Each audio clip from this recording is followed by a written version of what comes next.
Absolutely. And I think, to be honest, it comes down to me, well, for two things. It's first of all, actually understanding what the client's drivers are and being, for want of a better word, high enough up the food chain in the customer to actually get to the people who are, genuinely making decisions about, their workforce strategy. Because getting engagement from those different communities, be they HR and procurement, or indeed, the hiring manager, or actually the CIO that's got, a multi-million pound, IT tech transformation program to deliver.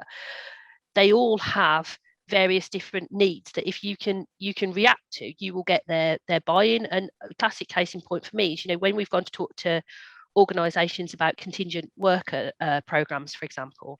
And I remember a particular client acting with surprise, where we started talking to them about what their internal mobility strategy was from a workforce, optimization point of view, or workforce planning point of view, where to me that's an absolute integral part of, what you would be engaging with an external provider who provides your contingent worker program about, because, those two things will dovetail together. The internal mobility, to an extent, is a substitute product for, contingent worker programs. So if you're operating at the right level, that you're able to have those conversations at the right level, I think it becomes a much easier, you can genuinely, if it's even a word, solutionize with your customers and actually demonstrate how you would add value in that space. And I think, again, it's stating the obvious, but services procurement, I initially, when I started getting involved with it, I almost kind of felt, to an extent, embarrassed that, we were going as a service provider of a particular type of service, as Reed was known for at the time, which was staffing, and talking about how they engaged with the wider, if you like, the wider ecosystem of kind of worker engagements that were available, of which one of them could actually be supply chain engagement through a services procurement piece. Because these people had, lots of letters after their name that related to procurement. I had some letters after my name that related to HR, kind of thing.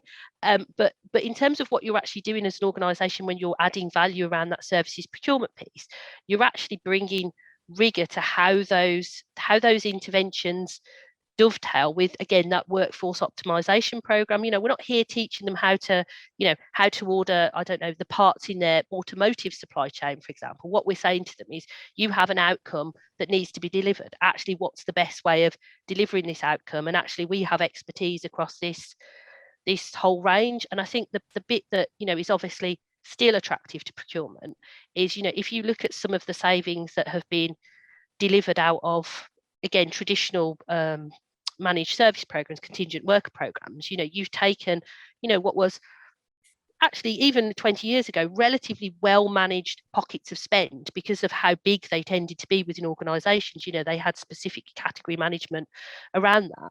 But by putting process in place where you've actually, whether it's a triage, whether it's, procurement practices themselves, as long as you're able to add value to that, you're basically giving them an opportunity to potentially untame, or to potentially tame what is largely untamed parts of their procurement spend. The bleed, for example, in from contractors into consultancy, that gives them an option, very much to target that. So it was less about then sort of feeling embarrassed that I was talking to them about procurement expertise. It was actually saying, I'm talking to you from an expertise about how you actually engage these skills, or these types of workforce engagements within your wider overall program. So that for me, going back to the very first question you said, is how do you go out and engage with these, and perhaps stakeholders that have different buying paths in terms of how they choose to do it. It's about being relevant to them at each point, and showing that we're adding value as a service provider. Yeah, and you're still solving the problem, aren't you? You're solving the problem of what's the most effective use of our resources. I'll never forget, a CEO said that to me. He's like, that's the one thing I want to know. What's the most effective use of all the resources I have to hand?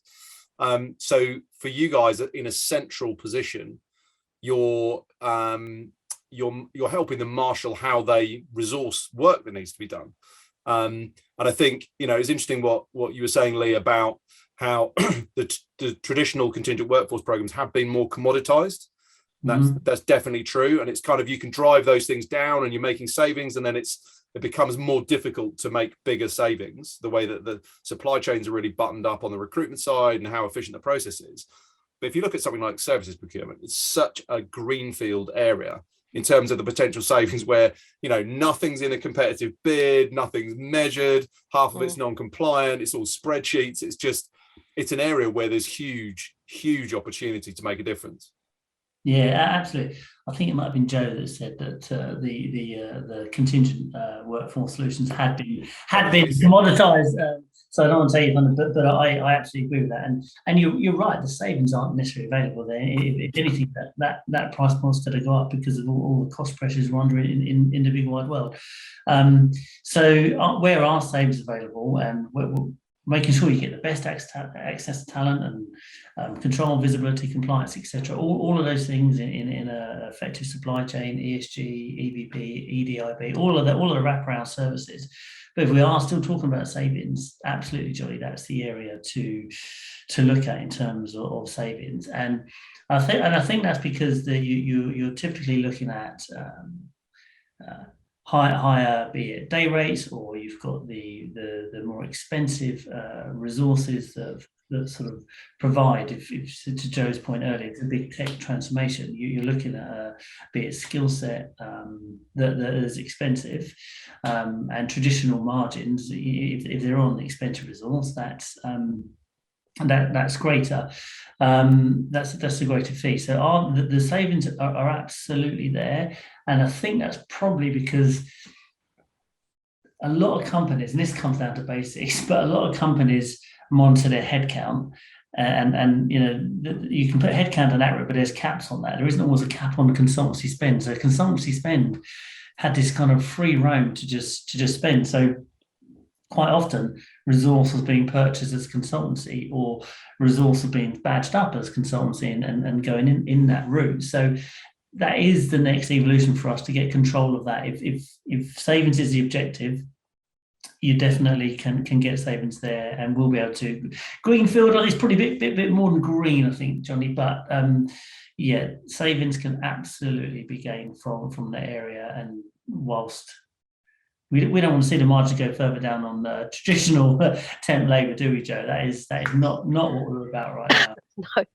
No, I think it's about value, isn't it? And you know, it's like anything. You know, if someone's in a very traditional recruitment transaction and they drive the fees down too much, then the best talent's not necessarily going to be available to them. It's cutting off your nose to spite your face. But I think savings on the services side, huge opportunity, but also is a lot of opportunity for increasing compliance on that side, and that's one of the. Feels like a bit of an after effect of R35, in the sense that how many organizations have effectively addressed the disguised contracting within their services procurement supply chain. Yeah, it's really big. I'll let Joe comment on it more, but absolutely.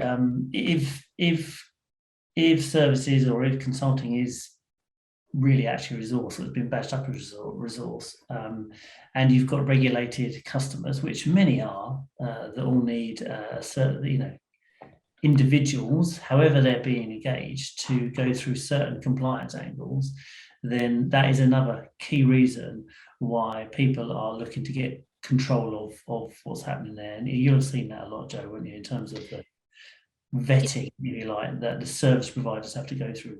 Yeah, absolutely. And I mean, you know, at the very basic level, again, I can remember, you talk about disguised. I think it's kind of comedy disguise is how I describe it in some places. You know, it's kind of pair of glasses and a moustache is about as kind of disguised as it got. But, you know, working with customers actually in MSP implementations, where, you know, you'd be going through a list from their accounts payable ledger, and, you know, you would know that some of the things that they were saying were out of scope was absolutely by the companies that were providing them, or subsidiaries of the companies that were providing them, was, you know, was effectively disguised temporary workers, for example.